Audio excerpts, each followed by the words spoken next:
What's going on, Socialites? Welcome back to another episode. GPS Tracking, your podcast for everything you need to know about the global Pokemon Society. And this is our first podcast with the all-new setup. So, got a brand new computer and everything. So, sorry if I'm still working on a couple things, of course. Need to eventually get a better mic so I can get rid of the headset and all that good jazz. But, yeah. So we are being joined by Juan, head coach of Worcester Delibirds, and Cole, head coach, Driftveil City Dragapults, members of the Rules Committee, to go over the Season 5 rule set and tier list as well. So a lot of information this one. We'll also be going over this season's divisions and revealing the draft order for this season. So a lot of stuff to unpack.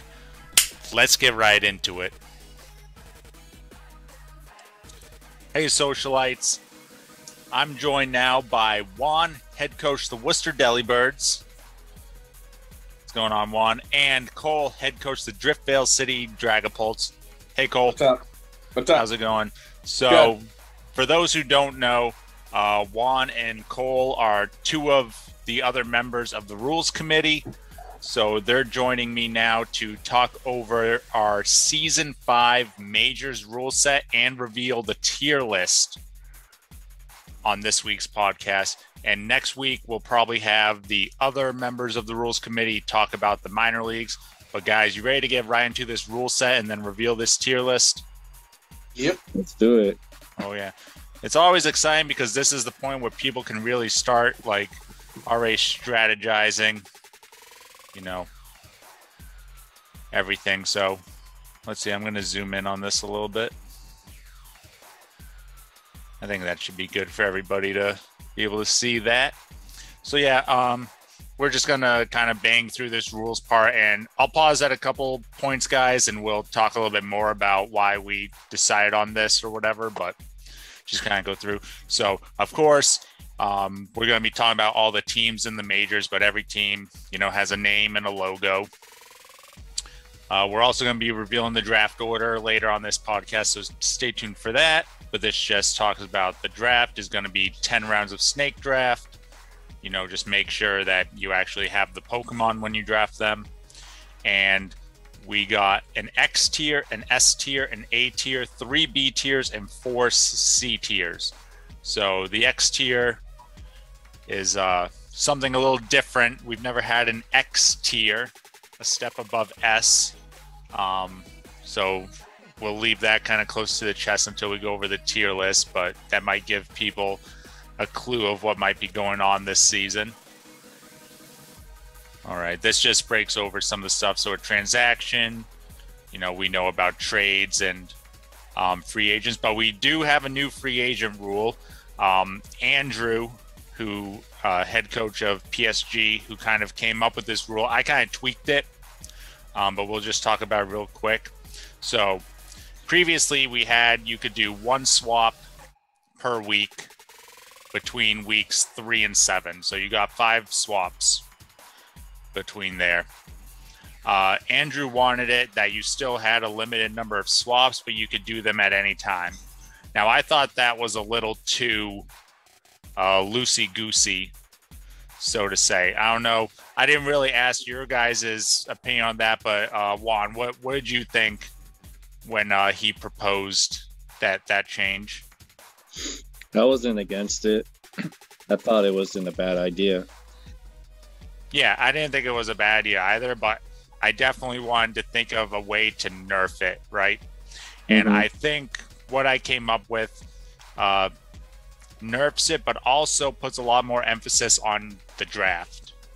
Like, you gotta, like, the way we're doing free agents this season, you cannot afford to have, like, a super crappy draft. Well, in previous seasons, you could slowly, like, rebuild your team any way you wanted for the most part. The way we're doing it now is if you come out of draft night with a shit draft, sorry, but you probably have a shit team the rest of this season. So the way we're doing it is we are doing as many free agent swaps in a single week, but, big but, don't lie, are limited to one free agent swap per tier level, not including the X tier. So whatever you draft for your X tier, unless you trade with another team, that is your X tier for the whole season. And what this means is you get one swap with with S tier, one swap with A tier, one swap with B tier, and one swap with C tier, and a free swap. So you could do another one from any tier other than X. But you can do as many of those a week, but again, you're limited to only one per tier. So, Cole, do you think that kind of balances it out a bit? Yeah, it does. And are we setting it at like you can use it for the week as long as you put it in, you get it in before Wednesday? Yeah, as long as you're in by the end of the day, Wednesday, you can use it that week. Okay, that's what I figured. I just want to make sure. Yeah, and we still have the rule that you need to have played 2 games with it on your team before you can drop it again. But again, with this, or trade it. But with this new kind of rule set, that's going to be a rarer thing of people obviously dropping and adding the same Pokemon over and over again. Mhm. And we're still going to keep it between week 3 and week 7 of the season. So that way people get a couple weeks to try out the team that they drafted, see what they like or don't like, and then obviously no kind of last minute changes right before the playoffs to prevent that. Or the team that got drafted for them, depending if they actually show up to the draft or not. I really hope. I haven't heard from anybody saying they're not coming, but usually they like to tell me the literal night before. So we will see. Again, I gave people like a month and a half notice this time, so it doesn't usually always work. No, it doesn't, but of course not. All right, so we'll be doing an 8-week season once again. I feel like that's been good so far. The regular season battles are going to be 6v6, best of 1. So same way we've done in previous single seasons. And the teams, of course, will record their win-losses and also record which Pokemon knocked out who and with what move they used. And you'll get differential points, plus or minus, depending on how many Pokemon were left over on the winning team. So if you get a perfect sweep, you get +6 points, and your opponent gets -6 points. Same as previous seasons. Just going over the postseason, we're keeping it the same with the top 10 teams entering a playoff bracket, and the top 6 teams receive a 1-week bye. Tiebreakers, of course, wins differential head-to-head, and then whichever team has the Pokemon with the most KOs. The playoffs are going to be best of 1 until the finals, which will be a best of 3, and we're going to do the same rules as this past season, where you can swap between all 10 of your roster Pokemon, but you have to, like if I have Garchomp on my team, it's the same Garchomp I have to use for every game. So again, we'll be setting those move sets and stats to the rules committee before the finals, just to keep everything fair. All right, now we get to kind of the nitty gritty of the rules, the battle rules. So again, battles are single battle 6v6, all set to level 50 over Wi-Fi. No duplicate items, pretty standard. Your X tier Pokemon. Now, we talked a lot about how we were going to balance these Pokemon, and I hope this is a fair balance. They must hold a Pokeball as their item. I mean, you could do a Master Ball, you could do a Beast Ball, whatever, but it has to be a Pokeball. So, Juan, what do you think about that rule for the X tier Pokemon? It was the best we could come up with to try to balance out the X tier Pokemon. Yeah. Yep, I agree. I'll be interested to see how it works out. But I think that, this is the best, because giving some of these Pokemon a extra boosting item or something would make it them unfair. Very scary. Yeah. Mhm. Pokemon sharing the same national dex number can't be registered in the same battles, so you can't bring Ninetales and Alolan Ninetales, or Indeedee male and Indeedee female. This is just to say Pokemon with alternate forms or abilities not available in Sword or Shield before the draft, which is May 1st, are not allowed. So, for example, they released that Pikachu with Sing in the middle of our last season, and I had to tell the people who had Pikachu that you can't use Sing because that wasn't available before the draft. So if they release any alternate moves or something comes out in the meantime, that won't be legal. We are banning Dynamaxx. This is the first time we have ever banned Dynamaxx completely. Our past 2 single seasons, we had a Dynamaxx clause where every team had a Gigantamax tier pick, and that was the only Pokemon they could Gigantamax. But we've seen how powerful those Pokemon were. Maybe having that would have helped to balance out the X tiers, but I think having 2 crazy strong Pokemon on the team would have also been scary in itself. So, did you guys want to say anything about that? Not really. Just. Oh, I think it's going to make it interesting. It's going to be the first time without Dynamaxx, but I mean, I don't mind. I think Dynamaxx is better for doubles anyway. Yeah. For those who are following along, we definitely took a lot of thoughts from like Smogon Showdown rule sets. So kind of like as our base, and then we tweaked where we needed. All Pokemon must be quote unquote battle ready in that they are caught or trained in Sword and Shield or have any moves only teachable in past generations removed. So this is just to make it fair for all the coaches, because we have some who have only ever played Sword and Shield. We don't want a competitive edge for certain coaches who might have some random event Pokemon that has a special move, or some moves that you could only learn in past generations, etc. So yeah, just make sure that your Pokemon only knows moves that it could currently learn in this generation, Gen 8. All right, now we're getting to some banned stuff. The ability Moody is banned. We were debating on this one. We typically don't like to ban abilities. I think the only time we ever banned it was on Gmax Cinderace. We banned Libero a couple seasons ago. But we are trying to dissuade people from stalling and having long setup turns and baton pass shenanigans, which we'll get to in a little bit. So we thought Moody was kind of the most egregious of those sort of things. Plus, it's a very swingy ability. You know, if you get plus speed and plus attack, and can kind of go off from there.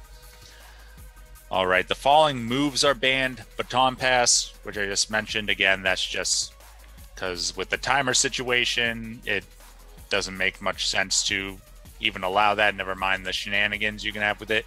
Evasion increasing moves such as Double Team and Minimize. One-hit KO moves such as Fissure, Horn Drill, Sheer Cold, Guillotine, etc. And then again, talking about stalling and everything, the move Rest is banned as well. Cole, do you have anything you wanted to say about the moves that were banned? Not really. I agree. All right, next is the Sleep Clause, which we've had in all of our single seasons. Is only one Pokemon may be put to sleep on an opponent's team. So if Juan does Spore on my guy and I swap him out and he's in the back, Juan can't be clicking Spore on any of my other guys. Again, that's just to not really allow people to stall out games and stuff, you know. Man, that sucks for Jinx. Yeah. Jinx ain't gonna be giving out kisses as much this season. Oh, she might get a couple in. Who knows? All right. And then here's our, we've been talking about the timer this whole time, but here's our rule. If it does go to time, the winner will be decided by the game. So if Juan and I both go to time, whatever the game says is the winner, that's who the winner is, and you'll just figure out the differential based on the remaining Pokemon. However, we are allowing coaches to appeal that. I definitely recommend, if you can or do record, please do, because that will help us kind of like determine like, okay, is this person kind of taking longer than they maybe should? It's just important for all the coaches to realize that there is a timer in these games. So just make sure that you're doing your moves with, you know, some sense of urgency. And try not to draft a stall team. We've seen that before, and yeah. And if for some reason the rules committee finds that you were intentionally stalling, we can reverse the decision on that matter. Forfeit, same as last time. If you don't get in contact with us or your opponent to find out a time to play, we're just gonna call it a forfeit because we want the season to keep moving on. And of course, we can change or add rules throughout the season if something comes up. I don't think we did that at all last season, did we? Or we changed one thing, so, right? No. I think we changed one thing with the playoffs. Mm-hmm. Oh, yeah. But that was like, it wasn't like in the middle of anything. No, so it was just like a minor thing anyway. Yeah. So, all right, guys, tier list time. This is where we get into some real discussion. All right, so first off, we got the bans. Due to our X tier item clause, Giratina Origin, Zacian Crown, and Zamazenta Crown are all banned because they can't hold the items that allows them to go into these forms. We are banning Ditto because whatever team took Ditto, allowing them to copy their opponent's X tier would probably be really good. And then Mew, just on versatility factor. You don't want to have to always try to think what type of Mew your opponent might be bringing, what coverage moves, etc. So this is the smallest ban list we've ever had in any season. Cole, do you have any thoughts on any of the Pokemon banned? I guess other than the ones with the items.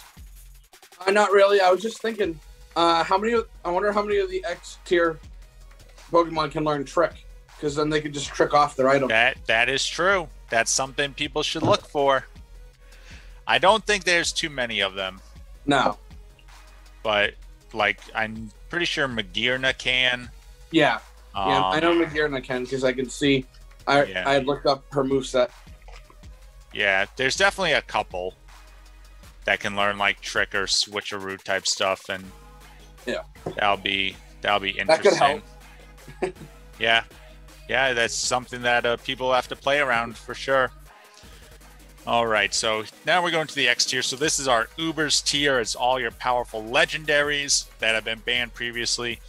It's all some of the other stronger kind of base Pokemon as well. So this is why we have the smallest ban list that we've ever had, because we're allowing all these powerful legendaries. Yeah, definitely.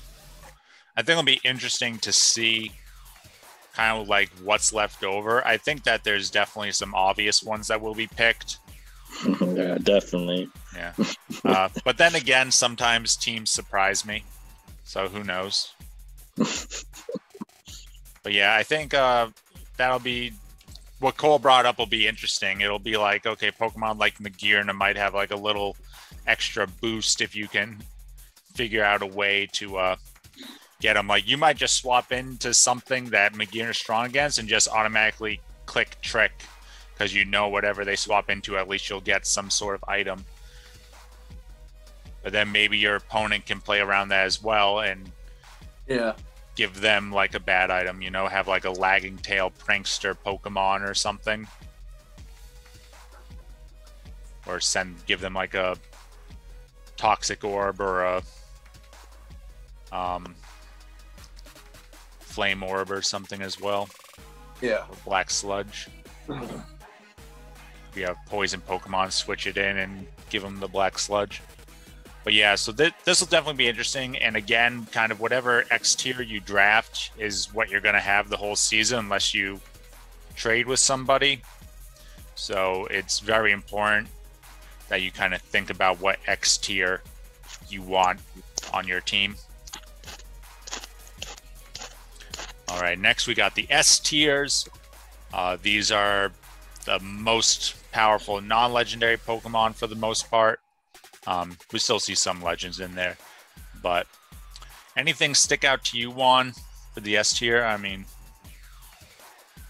Well, no, not really. I mean, I'm glad to see like Blaziken and Zapdos there. Those are some of my favorite ones. yeah. Again, everyone will be able to draft one S tier. We have Pokemon like Dugtrio and Gothitelle in here because we are allowing trapping abilities such as Arena Trap and Shadow Tag. But you definitely got some good pivot Pokemon like Chansey, Blissey, Mandibuzz, Hippowdon. You also got some strong offensive Pokemon, of course. Excadrill, the Zapdoses, Latios. I remember last single season we had Bisharp was Oh was yeah, a problem. He was a problem, so I'm glad to see him up there. Yeah, what was he, B tier last time? Yeah, I think so. Yeah, Yeah. and he ended up wrecking shop. Oh yeah, definitely. I had a taste of that. We also got, speaking of Shadow Tag 2, Wobbuffet. So I wonder if anyone will draft Wobbuffet with Shadow Tag and counter, Miracle, etc. Could be interesting. Destiny Bond. Yep. All right, next we got the A tier. Again, everyone will get to draft one of these. So with the battle ready clause, we see like all the slow bros and slow kings kind of come down from here, while in Smogon Showdown you might have seen them as an S tier but without teleport. Again, that's why we brought Clefable down here. These are still good pivots and still strong bulky Pokemon, but without teleport they do lose the momentum that has made them so good this past generation. Any thoughts on the A tier, Cole?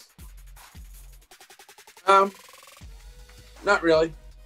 Yeah, just all kind of good, solid Pokemon.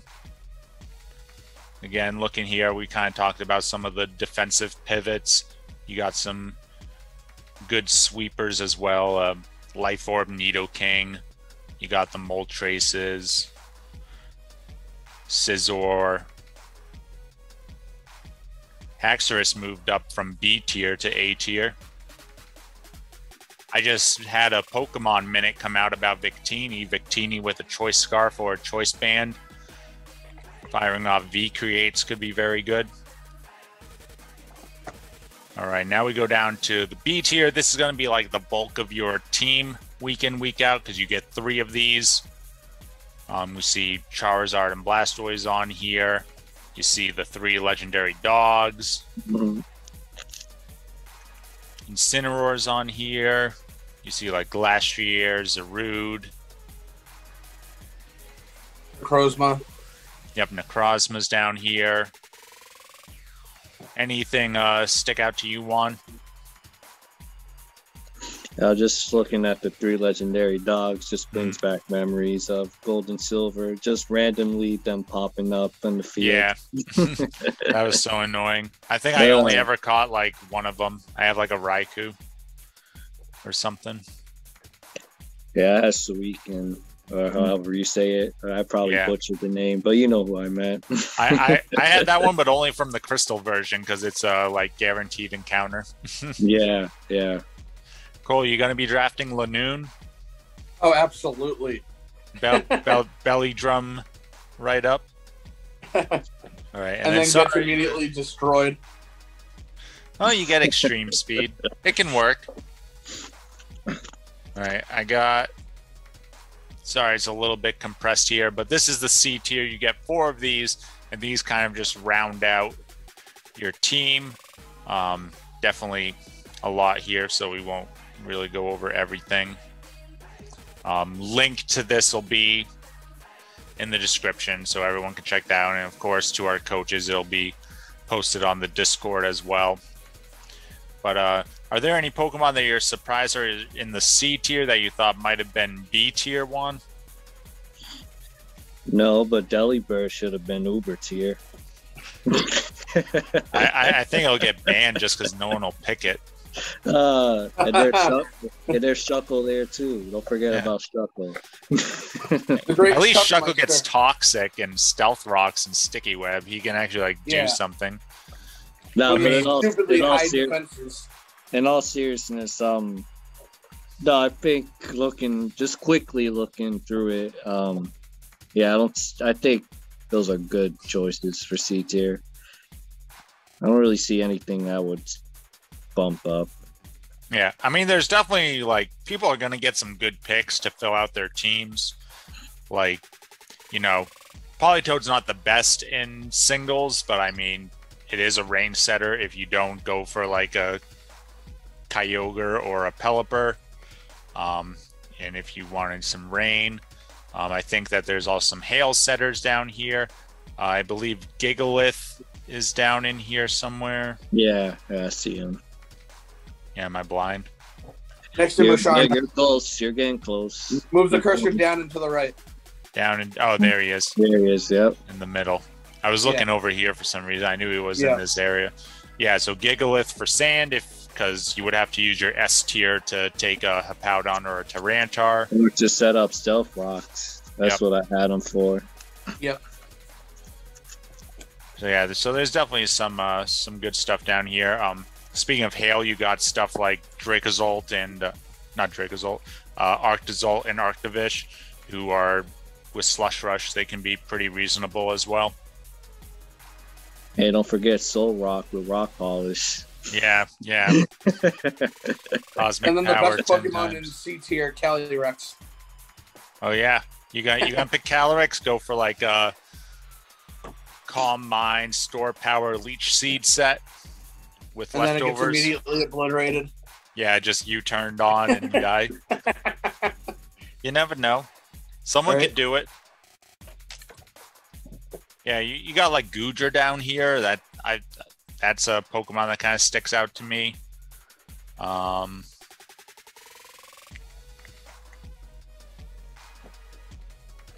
mean, Shedinja on certain teams, I think someone will pick Shedinja because it can there are some X tiers that it just walls, they can't do anything to it. Yeah. A lot of the dragons don't actually learn any fire moves or anything, so. Yeah. Looking at Miltank, that brings back memories too. Yeah. Miltank's good. You get a Sap Sipper, so it's immune to grass, and it can do some things. High HP, pretty good attack stat. Those that played Gold and Silver remember Whitney and her damn Miltank. Just roll out. That bitch. So they have Scrappy too? Yep, Scrappy, yep. If you're going up against Ghost, you can run Scrappy. Yep, so that's all the tier lists and the rule sets. So coaches, if you have any questions, definitely shoot a member of the rules committee a message, or just post it on the Discord and we'll talk about it. Again, this will be linked down below in the video and also on the Discord. But yeah, anything you guys want to bring up concerning the rules or the tier list before we go? Not really. Won't be surprised if Mewtwo's taken first. Oh, you think he'd be a number one pick? No, I'm just saying. Actually, that's a good point. Okay. Who do you think would be the number one pick here, Cole? Who would you take if you had the number one? Well, I don't want to, give up any Cole, of my... Cole, tell us who your first pick is going to be. Yeah, but listen, if you have the number one, right, it's not going to matter. I was going to say, if I have the number one, it don't matter. Yeah. I mean, honestly, even Naganadel or Dracovish would be solid picks. Yeah, or but without Choice Scarf. Yeah. Or I was thinking, I feel if you do that, you gotta run. You would almost have to run Sand Rush Dracovish. Yeah. I feel like the item rule really nerfs Dracovish in our scenario. Yeah, I was thinking maybe or even like Calyrex Shadow Rider. Yeah, that's one I definitely like for sure. Considering that has one of the highest speeds in the game. Yeah. It's what like about top you? 10 speed. Yeah, no, he's very fast. I don't know. He might even learn Trick, maybe. I don't think so, but I'd have to look it up. What about you, Juan? Would you be taking Mewtwo first? That is highly classified. But, yes. I think like Kyogre would be a really strong first. Yeah. Oh yeah. I'm not speaking from a competitive standpoint, but just being kind of biased. Like, Mewtwo, Groudon. I think the Sword and Shield legendaries, those are pretty good. And but again, without their crown forms, they definitely get nerfed a lot. Yeah, and then Urshifu is always a popular pick too. Yeah, someone will probably pick Urshifu. Just we know who might take the Manitard or the Galar. Probably. Right, Minnesota seems to love him. Some Darmanitan. Yeah, Darmanitan, yes. Sorry, I keep butchering these damn names. I call it Darmanitan, so Darmanitan. Doesn't really matter. Yeah. I think Zacian will still be pretty good. I don't think Zamazenta I like Zacian better anyways. Yeah. Because it still has Intrepid Sword anyway. Yeah, so you still get an attack boost. Yeah. And it's pure fairy type in this stage, so I think Cinderace could be Cinderace will still be good. Sucker Punch, U-turn, Pyro Ball. Yeah, he'll still be good even without the item. I actually kind of like Giratina, just because he's the devil. Yeah, kind of. But I don't know. I was looking like if I was like a late pick, I would be looking at Giratina because just pretty bulky and gets access to like defog and that sort of stuff. So I don't know. That's just something I would be thinking of as more of like a pivot sort of thing. And Ghost Dragon type is a pretty good defensive typing. I like Rayquaza. Yeah, Rayquaza could be good. I mean, like again, any of like Kyurem White or the Necrozma forms are all really strong as well. Marshadow will be interesting. Yeah, Marshadow is another one I was kind of looking as too. I think it might learn Trick. And then I think Eternatus is also pretty good. Mm-hmm. Oh, yeah. Definitely. Really good typing. Yeah, some of these Pokemon, like Darmanitan, Dracovish, Landorus, they all kind of lose out by not having an item. Because Landorus gets so strong from being able to get Life Orb with its sheer force. You can't run a Choice Scarf on Gorilla Tactics, Darmanitan. Again, you can't run a Choice Scarf on Dracovish. So these three probably lose like the most from not having an item. And even like Urshifu too, with like a Choice Band or a Choice Scarf. Yeah. But again, in certain scenarios, like just clicking Wicked Blow is going to be so good. So I mean, there's a reason why he's borderline to me, but there's a reason why they're in that tier. Because even without items, they're still pretty formidable. I think if I was thinking about like what Pokemon will be picked, Mewtwo, Ho-Oh, Groudon, Rayquaza, Kyogre, Groudon. Maybe I'm biased. I just like Giratina. the two Necrozma forms, Evoltal, Zygarde, the two Necrozma forms. Again. Oh, I meant the Kyurem forms. No, I know. I just wanted to say something. Marshadow, Magearna, Cinderace, Dracovish. Well, then I only have two left. So then I would probably go with the Calyrex forms. Yeah. Like the combined forms just have such high stat power that, again, I feel like Dracovish just loses too much without having an item. So I don't know. Like, I wouldn't be picking it, but who knows? Yeah. No, I wouldn't be either, but I'm just saying, like, it could be someone else could scoop it up. Yeah. Like I said, if you were picking Dracovish, I would probably expect you to be a sand team, just so that you get the speed boost on it from that. But then you're losing out on Strong Jaw, so then your Fish's Wrens are going to be weaker. So, I mean, it's tough. Definitely tough. But, yeah, thanks, guys, for joining me and going over the rules. I hope everybody is looking forward to Season 5, and we'll catch you guys on a future podcast. All right. Thanks for having us. Thank you. All right, Socialites. Let's take a look now at how the 4 majors divisions are going to be shaping up for this season. So, of course, we got the East, the North, the West, and the South divisions. Some small changes to each of them, but it's always interesting to look at and to see who the teams know they got to look out for and who they got to beat. So let's get right into it. We got the East division.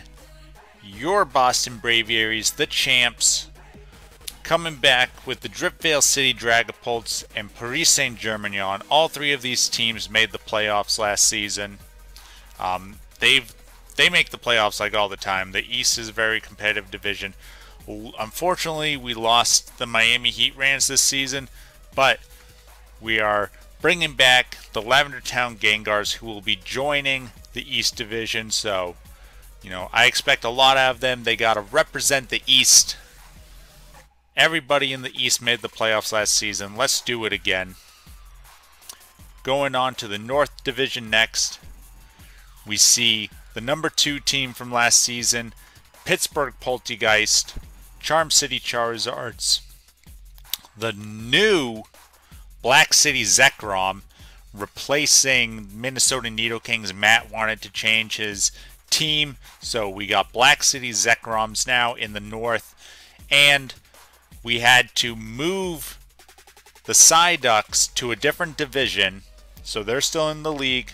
We just had to move them to welcome back the Worcester Delibirds into the North Division.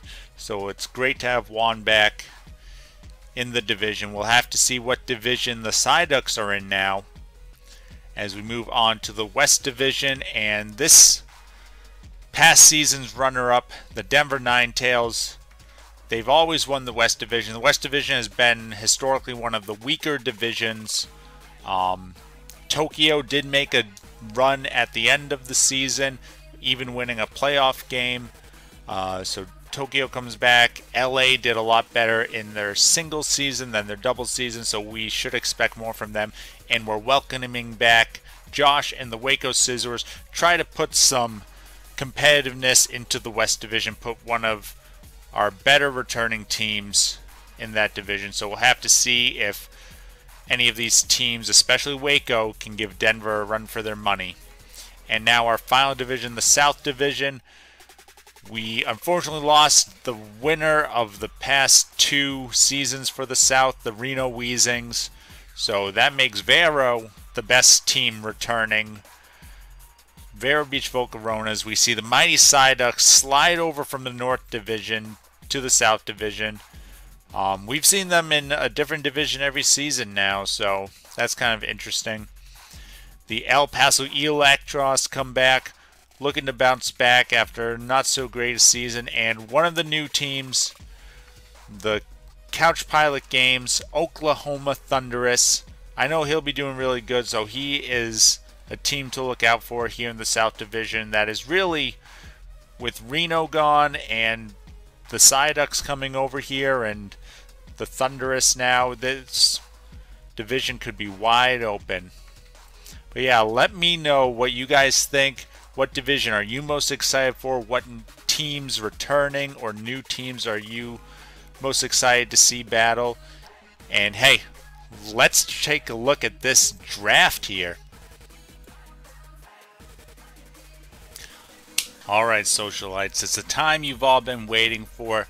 Time to reveal the Global Pokemon Society Season 5 Majors Draft Order. So, Before we hop into this, a couple disclaimers first. We do have 4 teams new/returning to the majors. So we'll be taking a look at that, and I'll just say a piece about each team as we go through. But let's get started. We'll be going in transcending order. So starting with the number 16 pick, the Waco Scissors. Josh returning after a couple seasons off. He gets the number 16 pick, which isn't a bad pick. You do get to pick back-to-back every other round.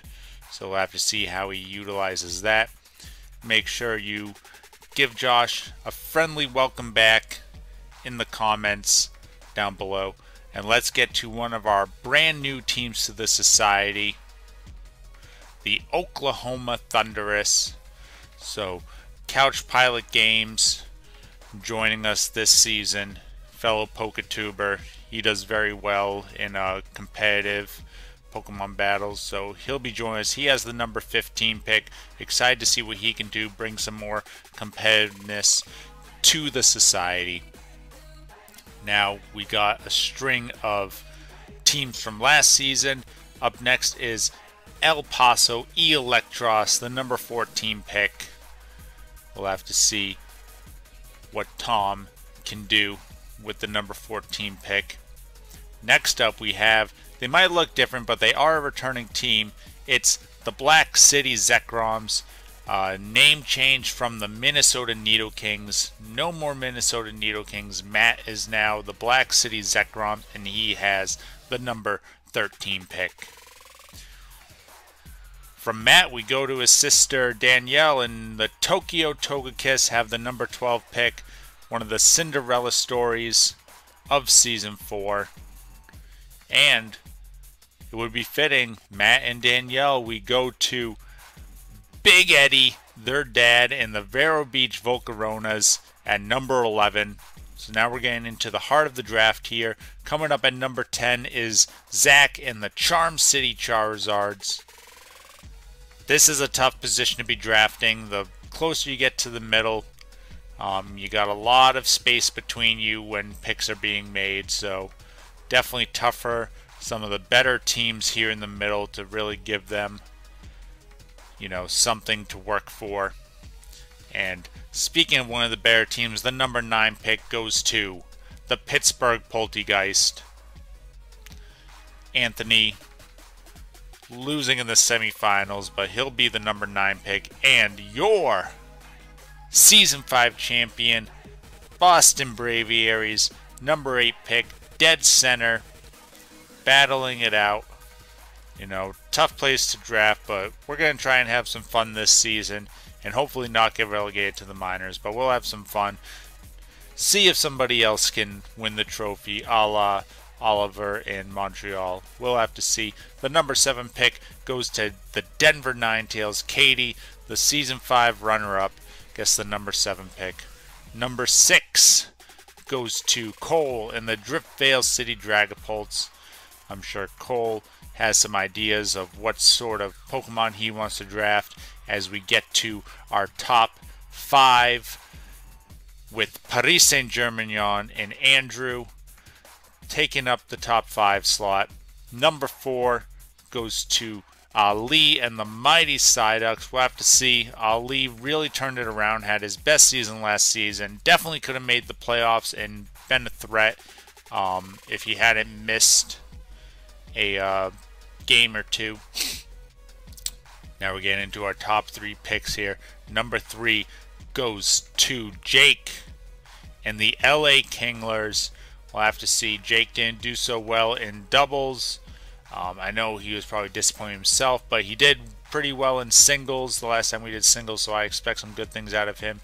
Now we got a returning team, but a new coach. The Lavender Town Gengars. We haven't seen this logo since Season 2, so it'll be exciting to see what the Gengars can do here with our new coach. And the final number 1, you might already know who it is here. Number 1 pick goes to Juan and the Worcester Delibirds. Congrats to Juan getting the #1 pick. We'll have to see what he takes with that pick on May 1st. So look forward to that. One last look at all the teams going from 1 to 16.